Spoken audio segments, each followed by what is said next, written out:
Hello and warm greetings. Welcome to the Analyst by Vajiram and Ravi, where we would try to comprehensively analyze 7 articles in 2 different sections. In the analysis part, we'll first have a comprehensive look at the need of a national security strategy in the light of various security threats faced by India. In the second article, we'll talk about the silent pandemic, that is the antimicrobial resistance and the ways to dealing with it. Then, in the simplified section, we'll have a look at 5 different articles from a special perspective of UPSC Prelims 2025 along with the value addition. So stay tuned. Coming to the very first topic of today's discussion, this is with respect to national security in the age of uncertainty. In Operation Sindoor, which was carried as a response to the dastardly and the cowardly attacks by the terrorists in the Pahalgam, what we witnessed was a very precise and powerful response by the Indian Armed Forces. Now, in that particular light, we have the Chief of Defense Staff who has authored a particular book. And what he has said in that book is that though India doesn't have a written or a codified national security strategy, but we still follow the very principles or the basics of national security strategy. Now, this gives rise to a debate that should India formulate a codified national security strategy. Now, if I go back little in the history, it was in the year 2018 that we had the constitution of a particular committee, which was the Defense Planning Committee under the chairmanship of the National Security Advisor, which was tasked to basically formulate a national security strategy and a national defense strategy. But no progress has been made till date. Now, what we'll do today is we'll first look at this concept of national security. We'll see why it is really important for India to have this particular national security strategy. What is national security strategy? What are the various challenges and what should be the way forward? Believe me, it's a very, very important topic of security in the paper GS3. Now, let's talk about the basic concept of national security.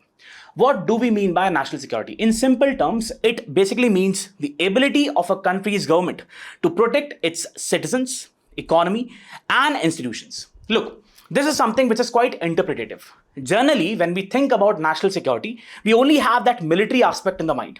But what you need to understand is that this includes different dimensions. For example, it also includes the economic security. It also includes the environmental security. It also includes the food security, right? So these aspects are also a part of overall national security. But when we talk about national security from the perspective of the relations between the states, primarily, it is the military preparedness which we talk about. So this is what you have to understand.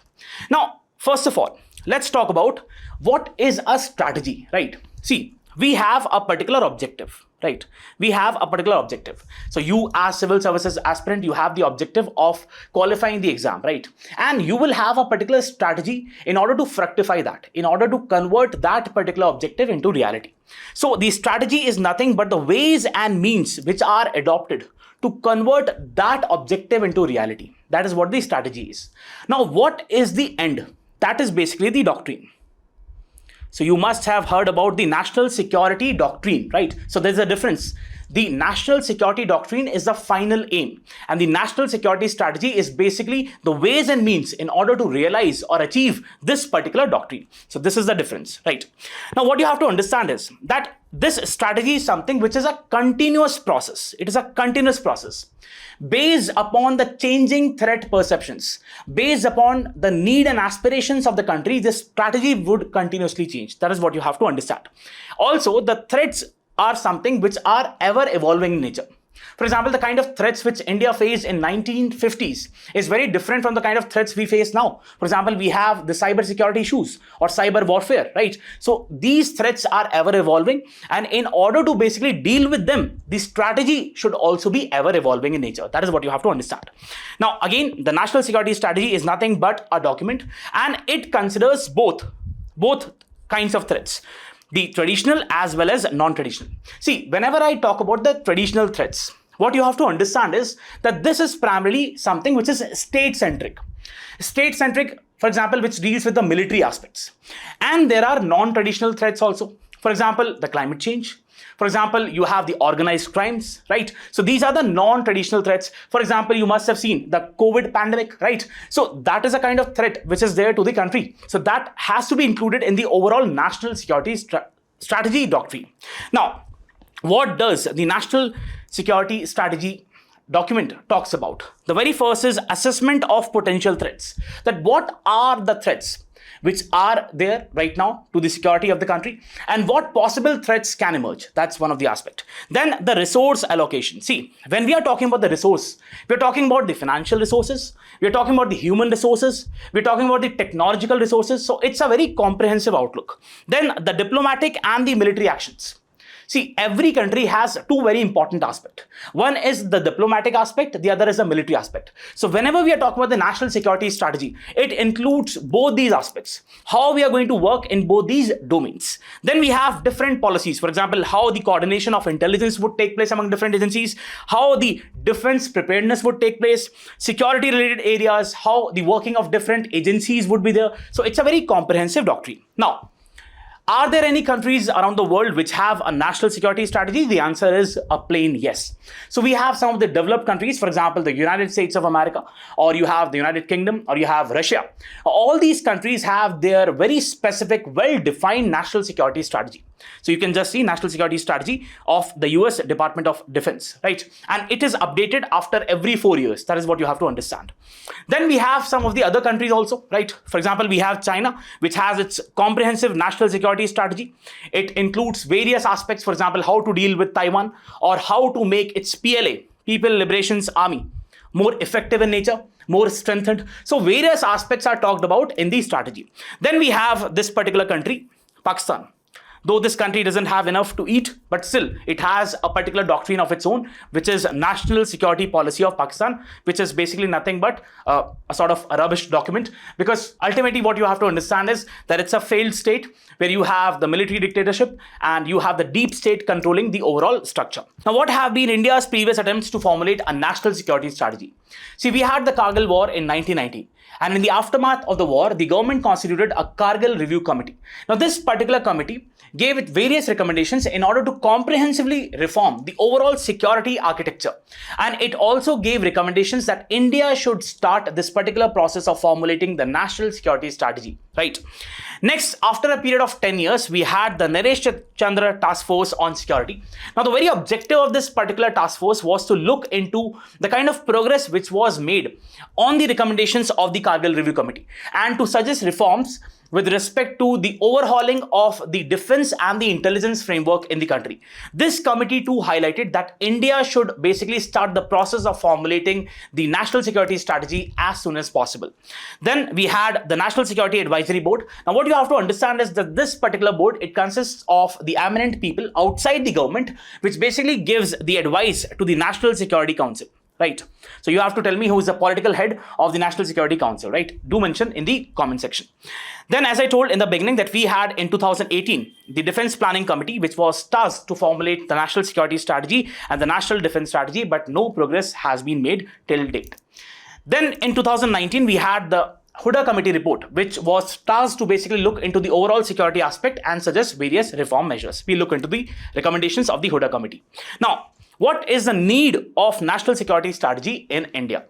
So these are the compelling reasons that why India should have a proper framework with respect to national security strategy. The very first is era of strategic uncertainty. See, we had the Cold War, right? And then with the disintegration of the USSR, we had the end of the Cold War. Now, what you have to understand is that with the end of the Cold War, till the year 2001, we had a unipolar world order, which was nothing but a dominance of a single superpower, that was the US. After 2001, what we saw was that after you had 9/11 attacks, there was a black spot on the US hegemony. And then the world transitioned into a multipolar world. So right now what we have is a multipolar world order where you have different countries with their specific military and diplomatic strength. So we have countries like China, we have countries like Japan, we have Germany, we have India. Now what you have to understand is that in this particular construct, in this situation, we have many of these countries which are antagonistic with respect to each other, or which are at loggerheads with respect to each other. For example, take the case of India, China. For example, take the case of Japan and China. For example, take the case of South Korea versus North Korea. So this is something which is quite an uncertainty with respect to the global affairs, right? Next, we have the non-state actors.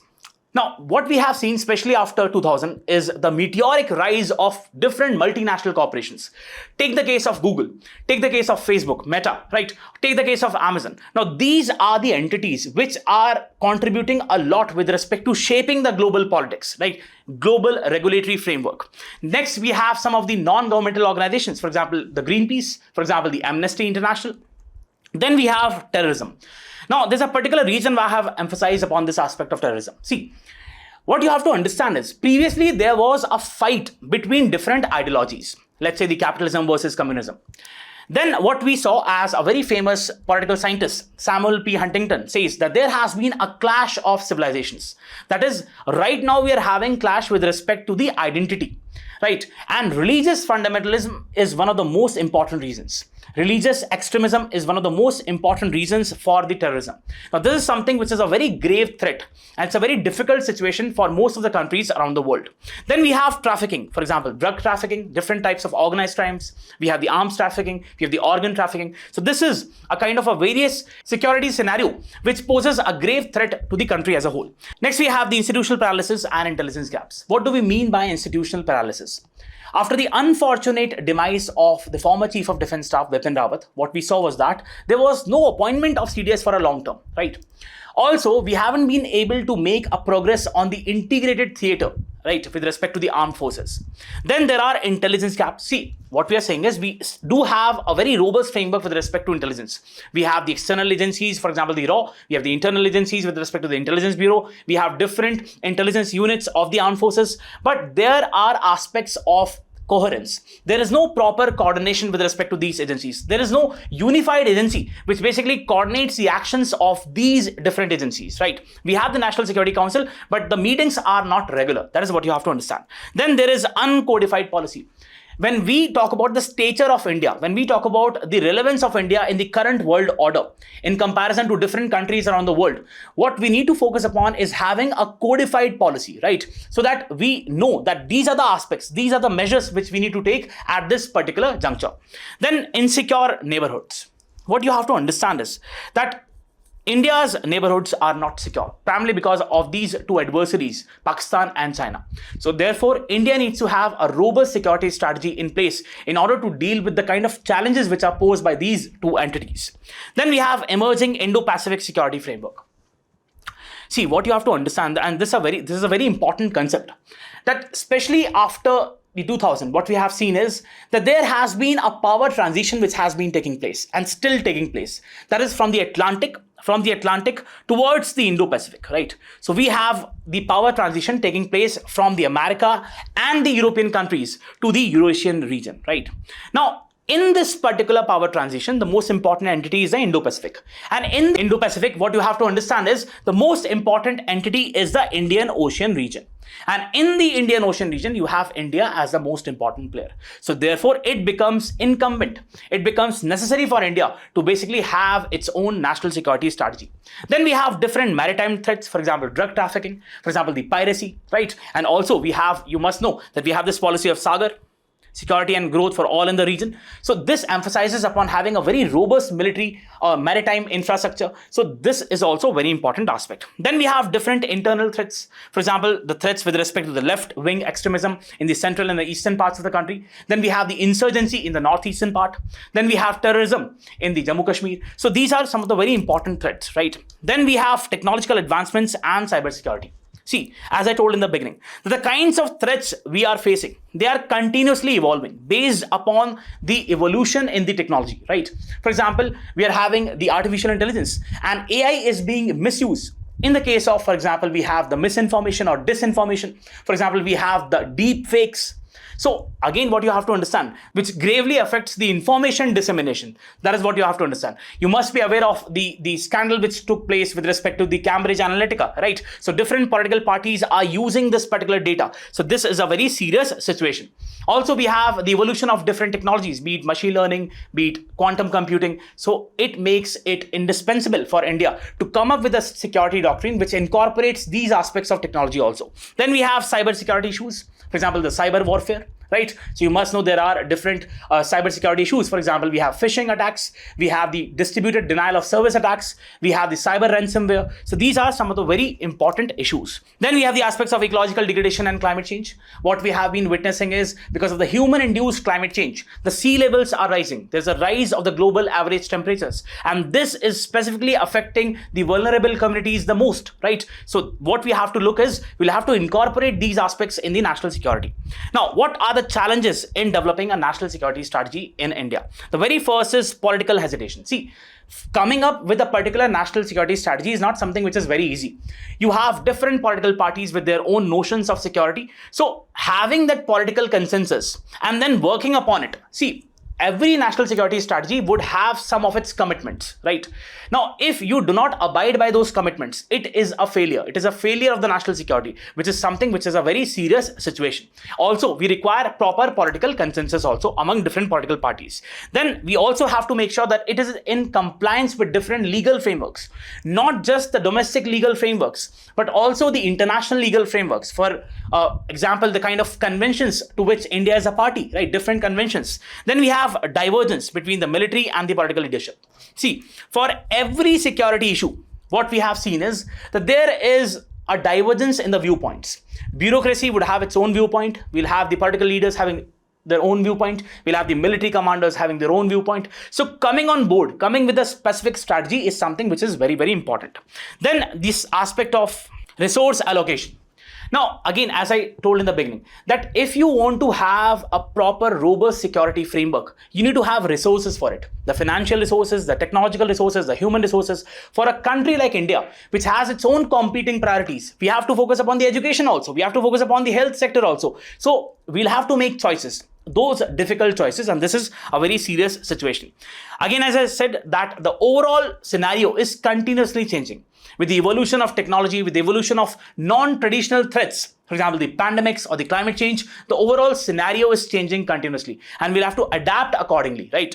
Then reactive approach. See, India, what has been seen is that it has, for most of the times, been reactive. That is, it has adopted a reactive approach.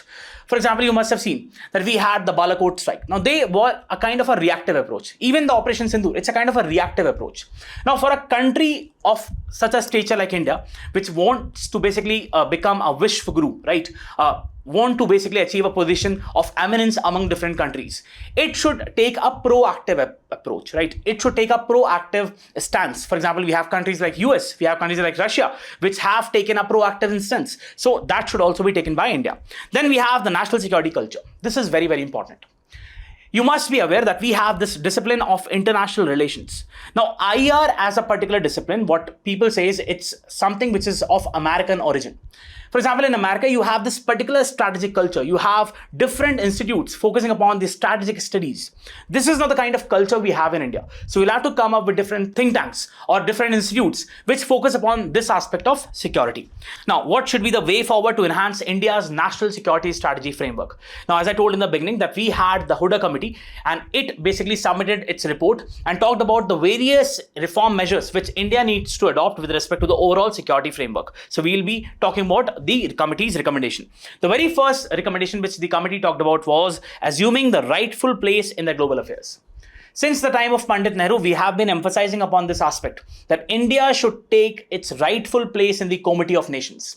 How India can do that? By basically proactively engaging with different countries, be it with China, be it with US, be it with Russia, on different matters, for example, climate change, or environmental conservation, for example, countering terrorism, right? So these are the areas in which India should basically take a leadership positions. Also, we have had a particular initiative, which was the International Solar Alliance. So this is a very good step.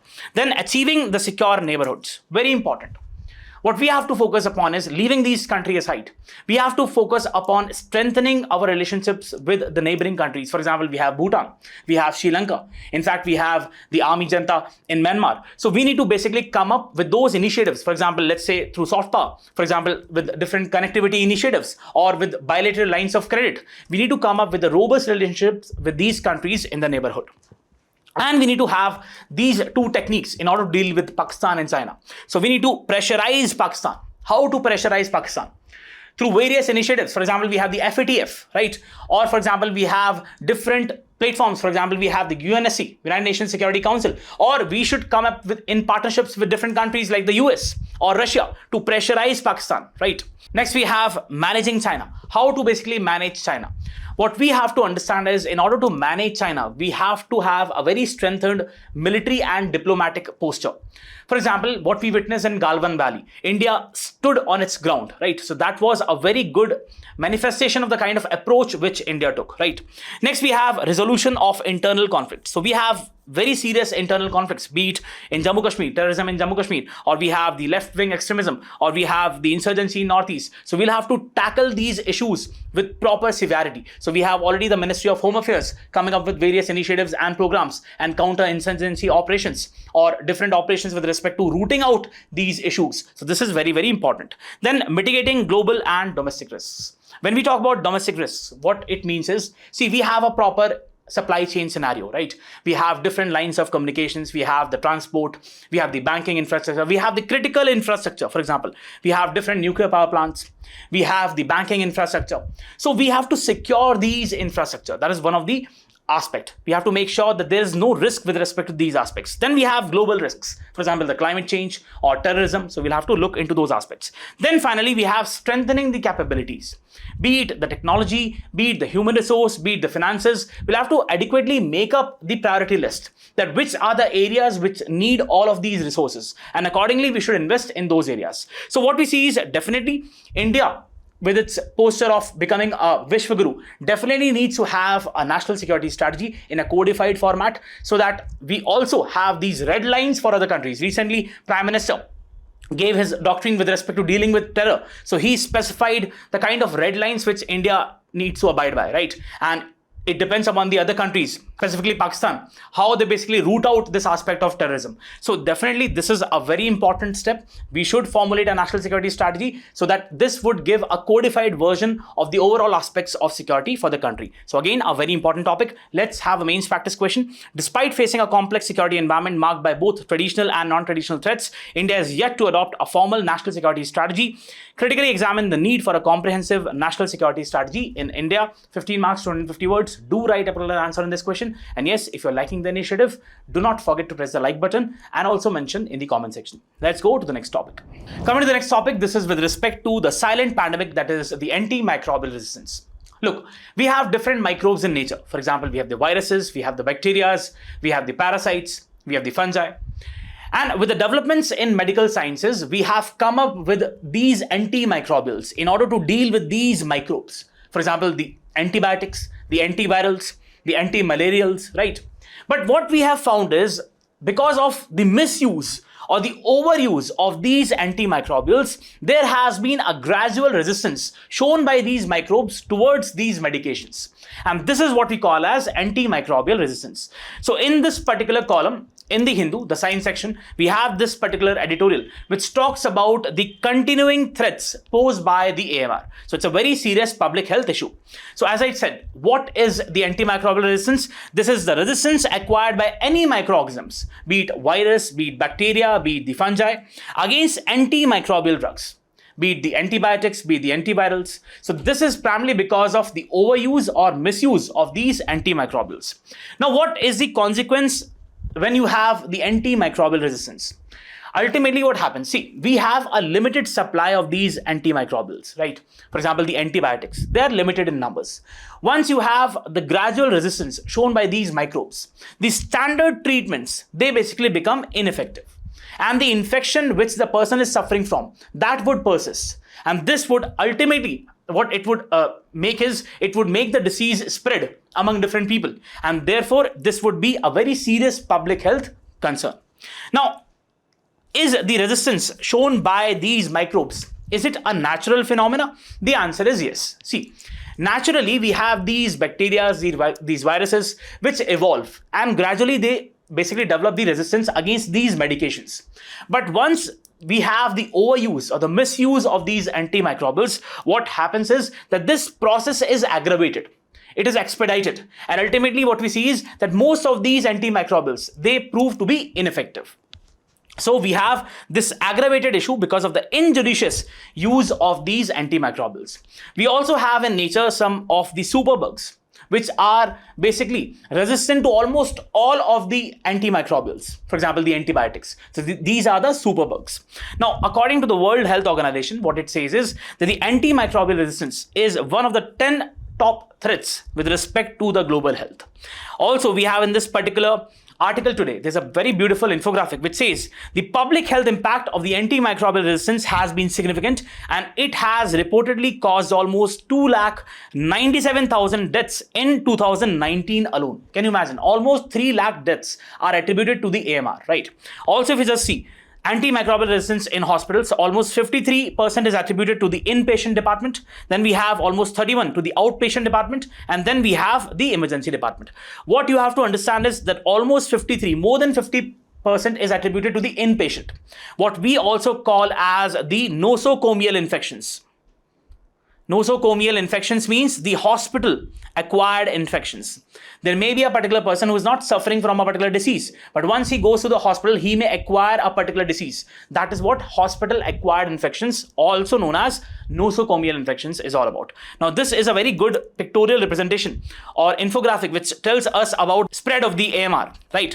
So just look at this. We have, let's say, a particular animal who has been basically given the antibiotics, and then they develop the resistance. Now, in the form of the meat, or in the form of, for example, the fertilizer of the water containing the animal feces and drug resistance bacteria, they go into the plant.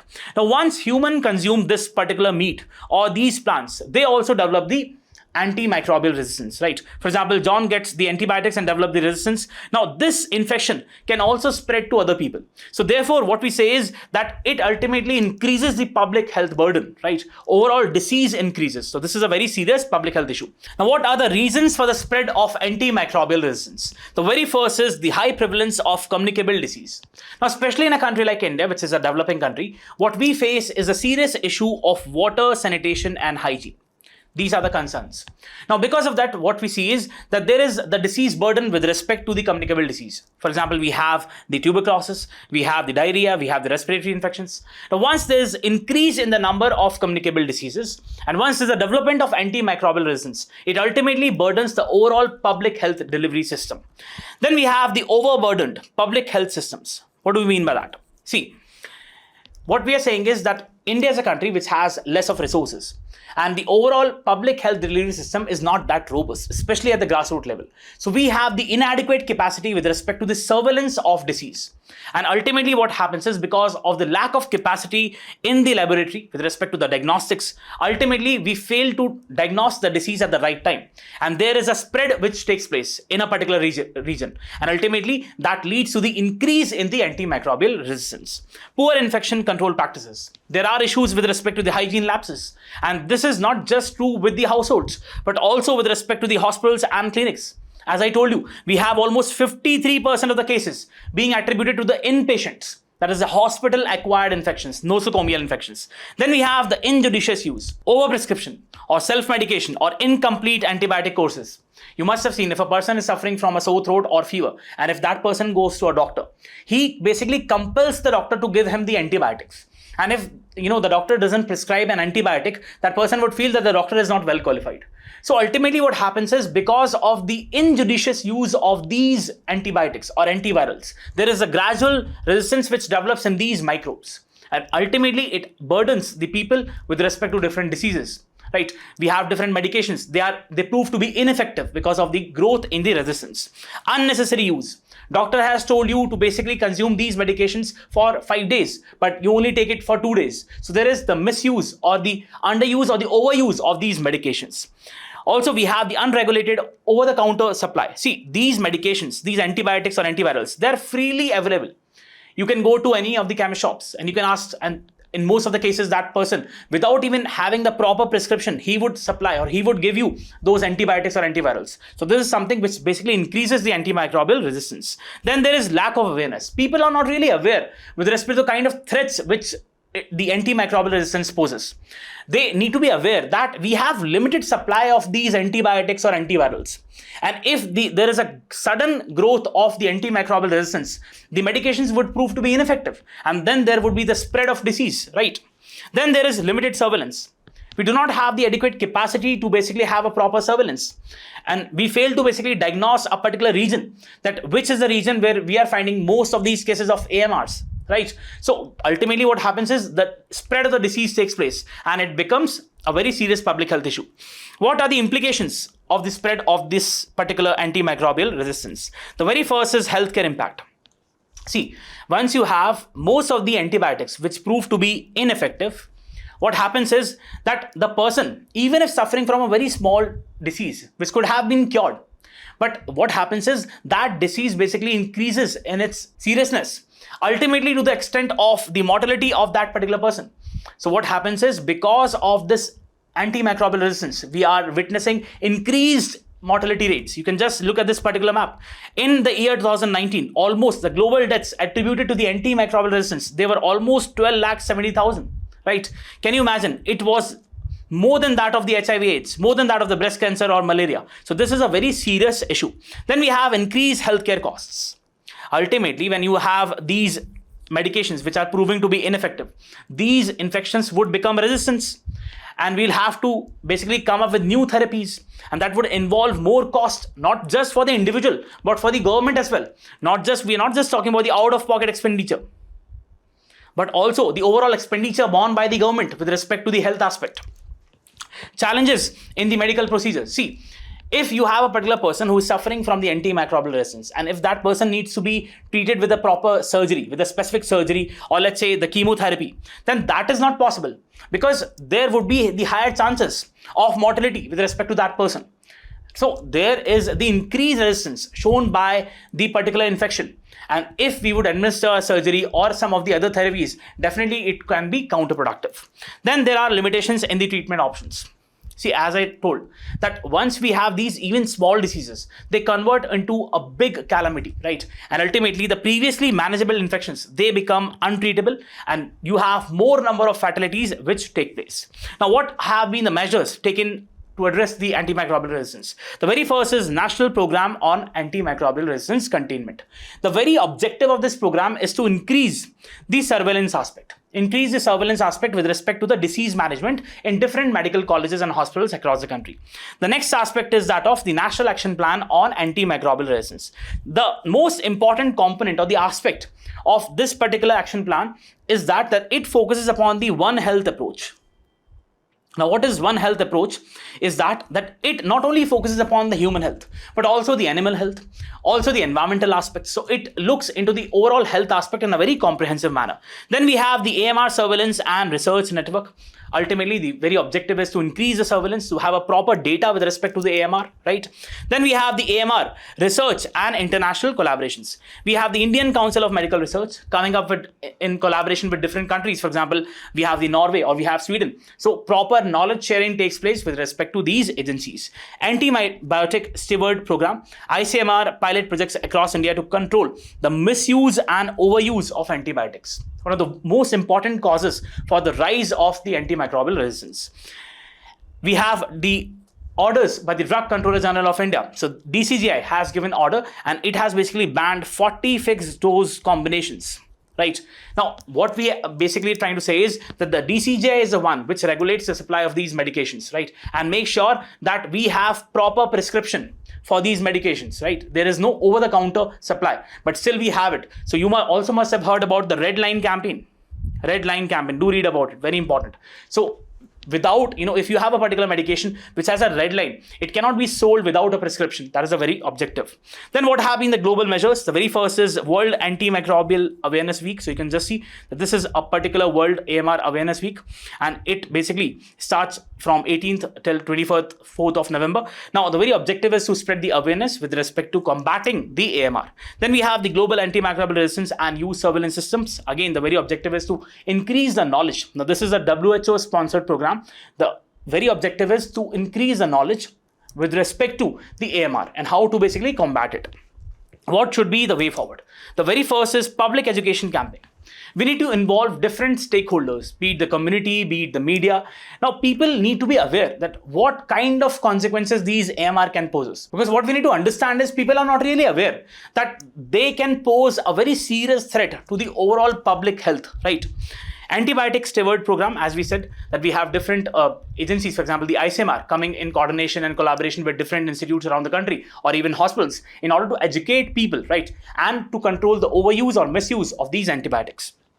Then we have the regulation of antibiotic sales, stricter regulations. As I said, we have the red line campaign, so that something on that line can also be started again, so as to make sure that these chemist shops, these drug suppliers, they do not basically supply those kinds of medicines which should be only given on the prescription, right? There needs to be a proper prescription of the doctor, and on that basis you should supply these medications. Without that, there should not be any supply.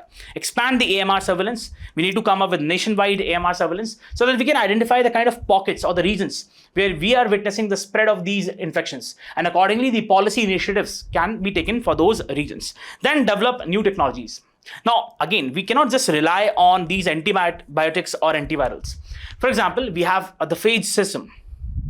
Now in phage system, what happens is we use basically different viruses to basically kill the bacteria in the body, to kill the harmful bacteria in the body. We do not use the antibiotics. So such kind of technologies need to be come up with in order to contain the spread of AMR. So what we are saying is this is definitely a very serious public health concern, and as I said, the number of deaths which are attributed to AMR, it's very high. So therefore this has to be taken seriously, and we should basically come up with these measures. We need to make sure that there is proper prescription, there is no overuse, there is no misuse, and there should be a restricted supply of these medicines. So again, a very serious public health issue. Let's have a mains practice question. The antimicrobial resistance is not just a medical challenge, but a silent pandemic with economic, social, and developmental implications. In this context, examine the causes and consequences of AMR in India. Suggest a multi-pronged strategy to address the crisis at the national and global levels. We have the 10 marks question for 150 words. Do write a particular answer in this question. Let's go to the next section. Coming to the simplified section, we have the first topic, which talks about the tariff wars and the possible consequences it can have on the development of AI globally. Now, let's look at the gist of the article. What the author is trying to say is that recently we had the US, which announced that it is going to impose the tariffs on the kind of goods and commodities being imported by it. And then we had the other countries coming up with the retaliatory measures.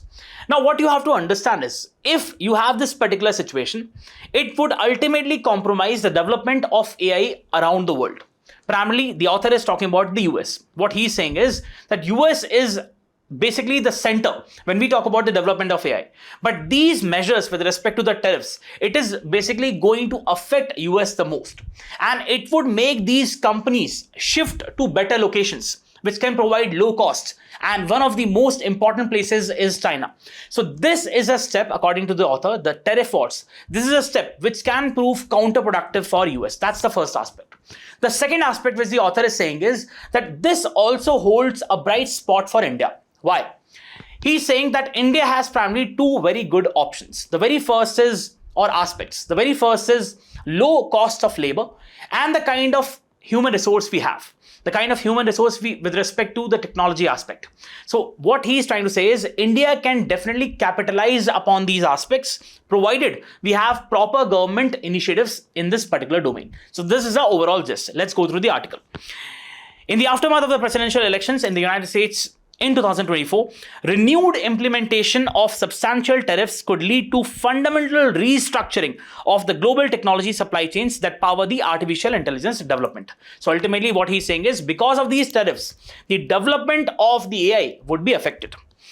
While established players recalibrate, countries such as India are finding themselves in a precarious, a dangerous position, yet potentially advantageous. So definitely the overall situation is precarious, it's dangerous. But there are few points of advantage also. As a third option in the technological rivalry between the US and China, the tariffs have raised the cost of imported components, important point, that are critical to the AI infrastructure in 2024. So what the author is trying to say is, US as a country imports a lot of these components, which basically help in the development of the AI, but it has raised the tariff. So that would ultimately affect the US itself, right? In 24, the electronics imports to the US alone were nearly $486 billion US, with data processing machine imports costing around $200 billion. Sourced largely from tariff-affected countries such as Mexico, Taiwan, China, Vietnam. These tariffs risk making the US the most expensive place in the world to build the AI infrastructure, driving companies to relocate the data centers two different countries and primarily to China. Economic theory, what different economic theories say? Economic theory suggests that such tariff policies should stimulate the domestic production through the import substitution. So what Trump is thinking is that if I'm going to increase the tariffs, there would be primarily the domestic production. But what he needs to understand is that US is critically dependent on these imports, on the electronics imports. So it would not suddenly give rise to a situation where US itself manufactures everything. It would basically halt the process, hamper the process of the AI development. Indeed, some reports project that US will more than triple its domestic semiconductor manufacturing capacity from 2022 till 2032. However, classical Ricardian theory reminds us that comparative advantage remains operative even under the protectionist regimes. The specialized nature of AI hardware production means that it has to deal with dispersed technical capabilities. What he's trying to emphasize is upon the diversified supply chains, creating inevitable inefficiencies when global supply chains are artificially segmented. This protectionist approach often comes at the cost of economic efficiency and innovation. The tariffs disrupt the global supply chains, increase the production costs, and create uncertainty that discourages investments. So what author is saying is these tariffs are not going to help US. In fact, they would increase the overall cost and it would hamper the progress of the AI globally. Tariffs may shield domestic firms from competition, reducing their incentives to innovate, limit access to advanced imported technologies that are necessary for the development of AI. Rapid expansion in AI chip demand will require massive increases in data center power capacity from about 11 gigawatts in 24 to potentially 68 gigawatts in 27 and 327 gigawatt by 2030.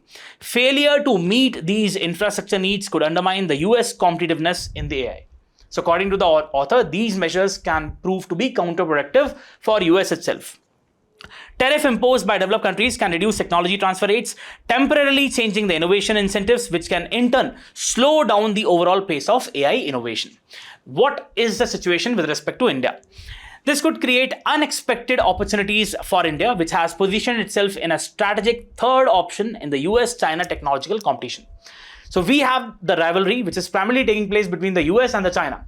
But over here, India finds itself in a kind of a position which has its own both advantage and the negative aspects also. But we should look on the advantageous points. Indian IT exports growth rates have been around 3.3 to 5.1% year over year in the recent years. Artificial intelligence and digital engineering segments are among the fastest growing areas. So India is also focusing upon developing the indigenous large language models. You must have seen that we are basically investing a lot. We have a particular startup in Bengaluru, which has been given a lot of funding by the government. And we are basically investing in the GPUs, graphic processing units, in order to come up with our own indigenous version of large language model. So we have different countries. We have China coming up with their own models. So India should also invest in this aspect. The Indian government has launched the significant AI-related programs and increased the semiconductor design, fabrication, and technology investments. We have different plans for Gujarat. We have plans for Assam for setting up the semiconductor fabrication facility. Multinational research and development centers such as the AMD's $400 million design campus in Bengaluru. Then we have the other advantages which are being pointed out by the author. He says, India's comparative advantage lies in lower labor costs and specialized knowledge domains. India produces approximately 15 lakh engineering graduates annually. So we all know that India is the production hub. India is basically the factory, the manufacturing factory of the engineering graduates around the world, right? With a lot of them showing considerable aptitude for AI. So we have a lot of these engineering graduates who are basically quite interested in this particular domain. India depends heavily on the imported hardware and components and international collaborations. Tariffs and supply chain disruptions that raise the cost of AI infrastructure could slow down India's global ambitions in the AI. However, India also might benefit indirectly if companies seek alternatives to China. So you have companies, they can shift from US to China. But if companies want to basically explore the other aspects which India can better provide, then they can also shift to India.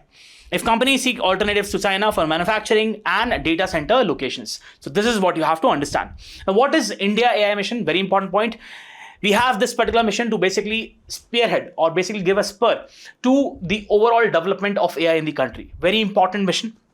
Mission aims to establish a comprehensive ecosystem catalyzing the AI innovation through the strategic programs and partnerships across public and private sectors. Understand what we are trying to do, as I already told, we are trying to build a indigenous large language model, our own version of the AI systems, our own version of the AI model. And that model, which is basically good in handling different languages, the vernacular languages, different languages, right? So for that, the government is providing various incentives to different startups in the form of providing the GPUs, graphic processing units, right? These are the centerpiece. These are the mainstay of the overall AI development, to be implemented by the India AI Independent Business Division under the Digital India Corporation. Now, what are the different pillars of India AI initiative? The very first is future skills.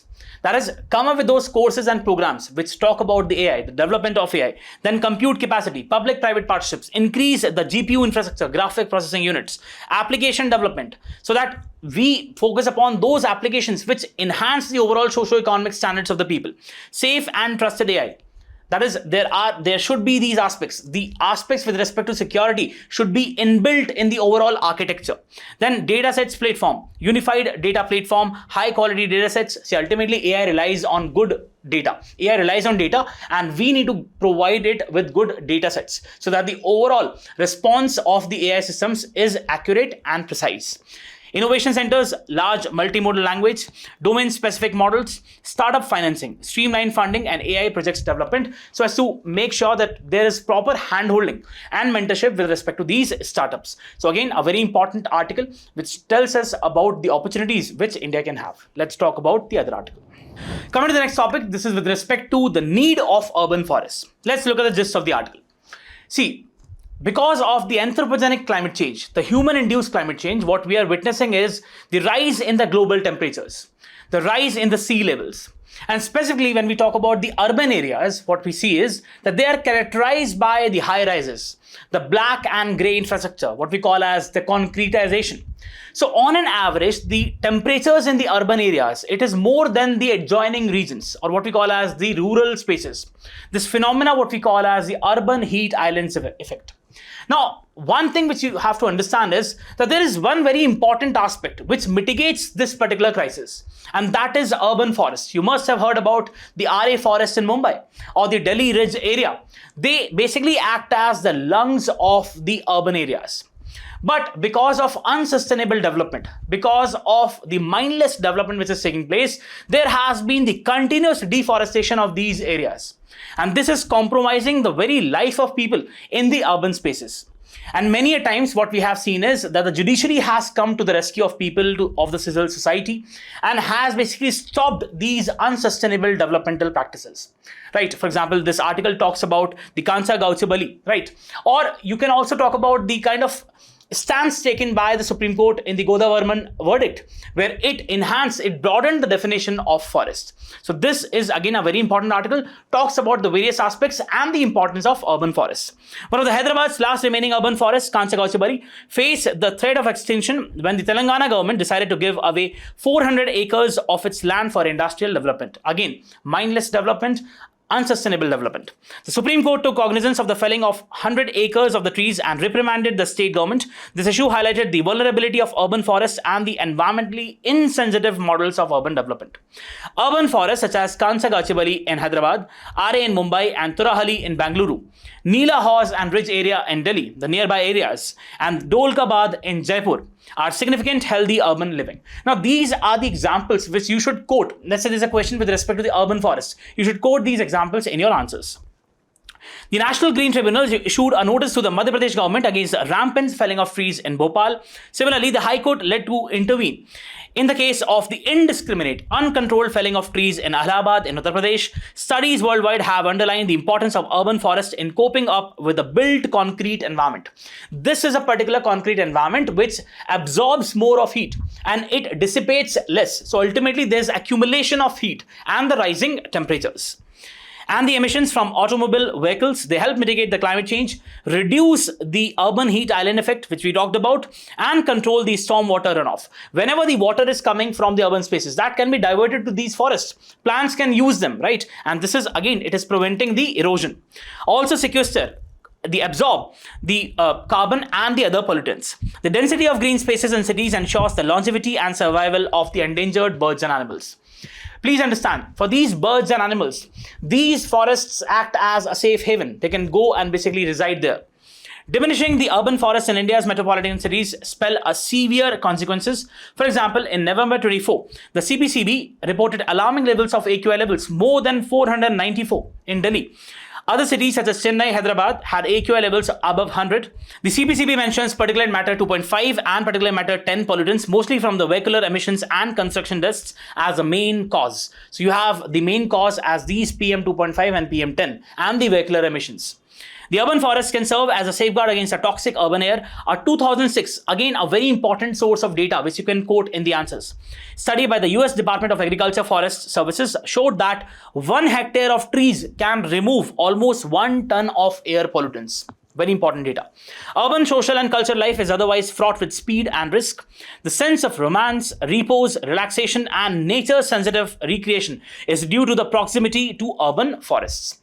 Please understand that we have these urban forests, for example, the Lodi Garden or the other areas, the green spaces, which prove to be very good recreation points for the people as a whole, right? So these are very important.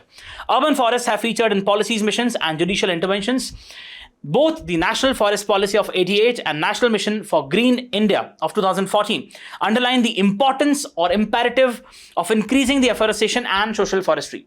Social forestry, where you have the community participating and increasing the forest cover. The Smart Cities and Amrut, Atal Mission for Rejuvenation and Urban Transformation, these two schemes, which basically aim to transform the urban areas, they also have one of the very important component as the urban forests. Smart urban designs with ecological and social development. The judicial interventions play important roles in promoting and protecting the urban forests. The landmark Godavarman case of 96 broadened the definition of forest to enhance the protection in urban greenery. In 2004, the Apex Court issued the interim orders to all the states and UTs for the identification, scrutiny, mapping of forests in their territories. The aim was to generate a comprehensive forest inventory in order to enhance the overall conservation efforts. Another instance of judicial intervention was in 2015 when the Delhi High Court directed the Delhi government to notify and protect the Delhi Ridge, also known as the Aravali Leopard Wildlife Corridor. Very important area. Similarly, the Apex Court issued a stay order on the tree felling in RA in Mumbai in response to the petitions by the citizens who conducted the Save RA Forest movement. Next aspect is instance of civil society and concerned citizens protesting against the felling of trees in the biodiversity-rich areas of Baran district in Rajasthan. So Rajasthan has witnessed a lot of these environmental movements focusing upon the conservation of flora as well as fauna. The Rajasthan High Court took the suo motu cognizance of the matter in 24. The judicial interventions are requisite in the protection of forests and instilling awareness among the citizens. Provisions in the Constitution. So we have Article 21, right to life and personal liberty, which has been also interpreted by the Supreme Court, right to live in a clean environment, in a pollution-free environment, which includes a right to live in a healthy environment. Equally important are Article 48 capital A and 51 capital A subclause G, ensuring the promotion and improvement of the national environment. What is this Nagar Van Yojana? Prime Minister observed the importance of wildlife in the biodiversity conservation on World Wildlife Day. We have the Ministry for Environment, Forestry and Climate Change came up with the Nagar Van Yojana in 2020. The objective was to promote and grow forests in urban spaces. Nagar Van Yojana envisages developing 1,000 urban forests by the year 2027. India's State of Forest report says that there has been an increase of almost 1,445 kilometers of tree and forest cover. What is the issue? Rapidly urbanizing India grapples with the consequence of abysmal regard for environment conservation and sustainability. The threat to urban forests is a challenge for our biomedical, social and cultural well-being. We cannot allow these projects to basically take place in those areas which are pristine, which are sacred. For example, these urban forests. It is imperative that we the people play a role as citizens and civil society. The Supreme Court has given the order directing the Telangana government to restore the forested area of Kansa Gachibowli augurs well for a holistic soul searching. Now here are some missions, here are some programs which the government has come up with in order to basically increase the forest cover. For example, the National Mission for Green India aims to enhance India's forest cover through protection, restoration and expansion initiatives. Nagar Van Yojana focuses upon developing green spaces in the urban and peri-urban areas. School Nursery Yojana aims at raising the awareness with respect to the importance of plants. Mangrove Initiative for shoreline habitats and tangible incomes. Mishti. This initiative It seeks to restore and promote the mangroves along India's coastline. Under the National Coastal Mission, through the conservation and management of mangroves and coral reefs, the ministry has extended the financial support to coastal states and UTs for the protection of conservation of mangroves. National Plan for Conservation of Aquatic Ecosystems for the conservation and management of wetlands in the country on cost-sharing basis between the centre as well as the states. Ek Ped Maa Ke Naam, launched by the Prime Minister, the campaign encourages the citizens to plant trees in honor of mothers. COMPA, then we have the Compensatory Afforestation Fund Management and Planning Authority. The scheme compensates for the loss of forest cover and the ecosystem services caused by the diversion of forest for non-forestry purposes. Afforestation targets under the 20-point program. So the ministry has set the afforestation targets for different states and UTs. Awareness and mass plantation drives. The ministry promotes various plantation drives through various initiatives. For example, the International Day of Forests, the World Environment Day, the Van Mahotsav. Then we have the Indian Forest Management Standard. This standard establishes the criteria and framework with respect to the monitoring sustainable forest management and supports the Indian Forest and Wood Certification Scheme. National Action Plan for Forest Fire provides the measures to prevent forest fires, build resilience, joint forest management and eco-development committees. In line with the National Forest Policy of 1988, the ministry has promoted the community involvement, that is, looking at the community as an active stakeholder through the joint forest management committees. Then we have some data points of the Indian State of Forest Report. So there has been an increase of the forest cover, there has been a decline of the fire incidents. Also, it says that India's carbon stock has reached 30.43 billion tons of CO2 equivalent. Mangrove cover is almost 5,000 square kilometers. Bamboo bearing areas are almost 1,54,670 kilometers. So you can have a look. Probably a question in the prelims can come from this particular area. Let's go to the next topic. Coming to the next topic, here's a good news coming from the state of Gujarat, which has seen an increase in the number of Asiatic lions. Now, again, the article which has been published in the explained part of the Indian Express says that there has been a tremendous improvement with respect to the numbers of Asiatic lions in the country, but there are issues with respect to the management of the Asiatic lion population in the country. The latest population estimation exercise in Gujarat has recorded almost 891 lions, 32% jump in population since 2020. In these 5 years, lions have also expanded their range by 17%. Gujarat Chief Minister has said increase in the lion population is a result not only of favorable geographic and climatic conditions, but also of the efforts made by the state government. From under 200 in 1960s. So definitely India has made great strides with respect to the conservation of lions as well as tigers, right? When their last home in Gir was accorded a special protection, Asiatic lions have made a remarkable recovery. Between 1990 and 2005, the lions range doubled from almost 6,600 square kilometers to almost 13,000 square kilometers. In the next 15 years, once again doubled its range to almost 30,000 square kilometers to record an overall jump in 88% in the lion numbers from 359 to almost 674. The lions have colonized at least 3 new areas. So see, again, primarily they were lying in this particular area, but now they have basically spread to other areas as well. The Barda Wildlife Sanctuary, so we have the Barda Wildlife Sanctuary over here, numbered as 9. Then we have the Jethpur and Babra Jastan. So you can just look, we have the Jethpur as 10. We have this particular area and this particular area as 11 as the Babra Jastan, right? So just have a look. So the spread of lions has taken place. A nearly 900 strong population scattered across 358 locations made the IUCN change the Asiatic lion status from critically endangered to endangered in 2008. The population growth has not been commensurate with the expansion of the lion's range over the decades. Since 1990, the lion's range has expanded by 430%. The corresponding jump in the numbers at 214% has not been as swift. So what we are trying to say is the spread in the region has been more, but the spread in the numbers has not been the same. This is because Saurashtra Peninsula has very few protected wilderness areas. The Gir National Park and a few small sanctuaries such as Painia, Girnar, Mithiala and the recently colonized Barda for lion to flourish. Over decades, these sanctuaries have neared their carrying capacity. Lions wandering out of space have reached wasteland, farmland, and agri plantations. This also leads to the human-wildlife issues, right? Conflicts. Only 56% of the Gujarat's 891 lions were found in forested areas. Non-forest areas close to human habitations are not the ideal habitat for the large carnivore species. There are covert cases of retaliatory killings when lions died of electrocution, drowning in wells, or were shot in the self-defense. So ultimately, when you have these lions coming into those areas or habitations where humans live, what you observe is the greater instances of human-wildlife conflict. Social carrying capacity, argued senior Gujarat official who did not want to be named, also has its limit. People and lions can live in harmony only when they share either the space or time. People can work by the day in cropland where lions roam at night, but when they come face to face, it's dangerous tests of nerves. For now, a combination of awareness campaigns, media sensitization, and timely compensation for livestock losses is keeping peace. What has also helped is the relative availability of wild prey such as boars. But many lions are also dependent upon the livestock, including those that they do not have to hunt. Very frequently, these lions are feeding on the dumped livestock, and this leads to disease infections. It has been 12 years since the Supreme Court set a 6 months deadline for the shifting of lions from Gujarat to Madhya Pradesh, and 7 years since Gujarat assured the apex court that this order would be implemented. But this has not been fructified. Again, we need to look for new habitations of these lions, be it in Rajasthan or be it in Madhya Pradesh. So effective translocation should take place, but that is not taking place. In September 20, the initial proposal under the Project Lion was launched by Prime Minister on August 15 that year, identified 7 sites, including 3 each in Madhya Pradesh, Rajasthan for relocation.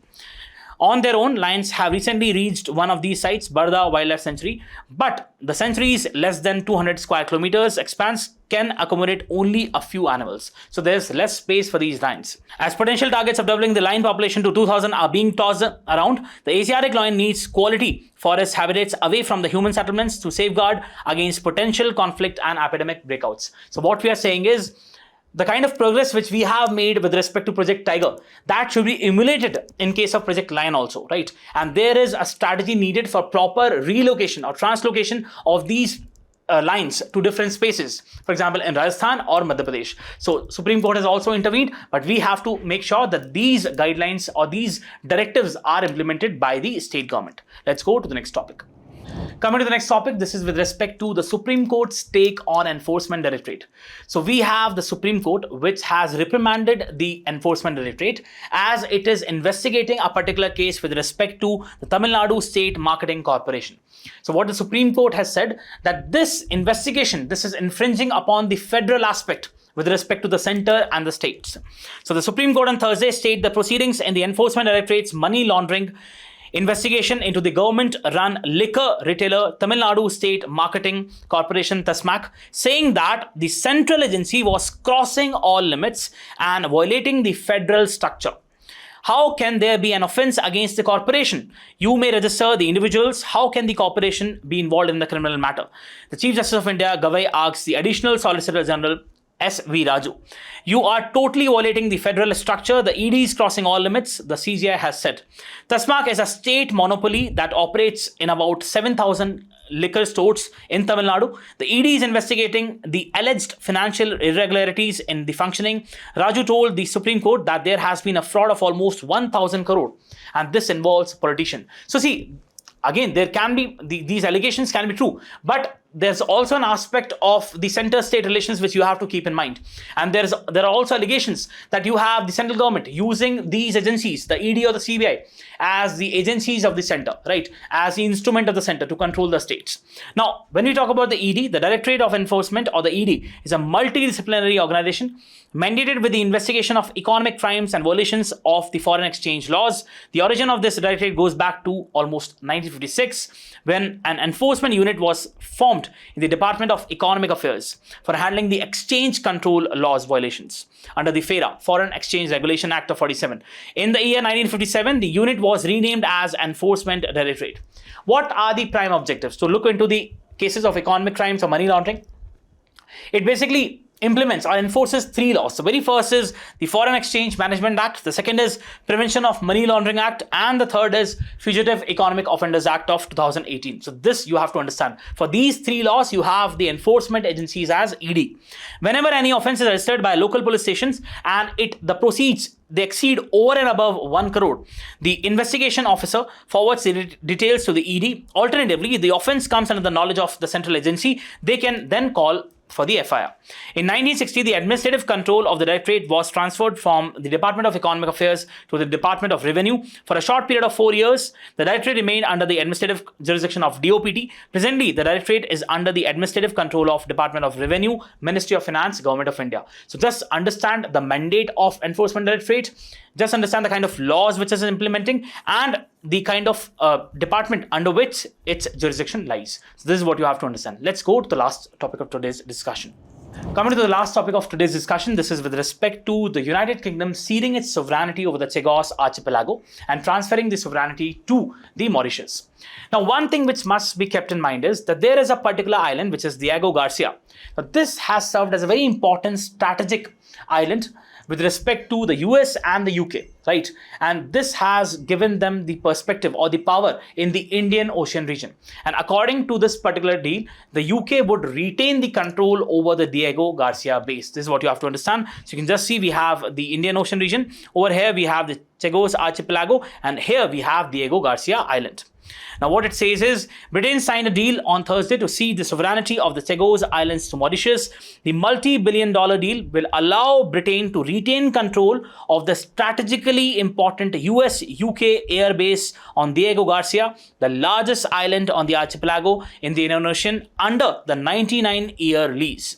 The government, which has been criticized by opposition parties for pursuing a deal they say is overly costly and would play in the hands of China, has long said the agreement is essential to secure the future of Diego Garcia.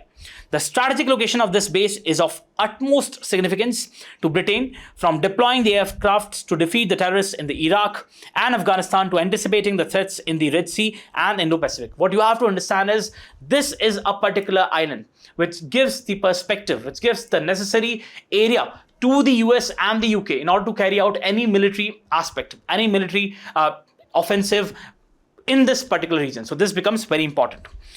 We have the Prime Minister Naveen Ramgoolam has welcomed the deal, saying that it has been a long fight to get to this point. With this agreement, we are completing the total process of decolonization. It's totally recognition of our sovereignty on the Chagos, including Diego Garcia. The US Secretary of State, Marco Rubio, also welcomed the deal, saying that it secures the long-term, stable and effective cooperation or operation of joint US-UK military facility in Diego Garcia. India on Thursday welcomed the UK's decision to hand over the sovereignty of the Chagos Island, including the tropical atoll of Diego Garcia, to Mauritius. The UK is giving up the rights of the islands after more than 50 years. Under the deal, the UK will have full responsibility for security of strategically located Diego Garcia. India said it has consistently supported the Mauritius' legitimate claim over the Chagos archipelago in keeping with its principled position on decolonization, especially for the respect of sovereignty and territorial integrity of nations. So just there can be a possible question with respect to this particular island, Diego Garcia, in the Chagos archipelago. So this is what you have to understand. That's all for today's discussion. I really hope that you liked the discussion. And if you did, please let us know through your likes and comments. All the very best. Thank you so much.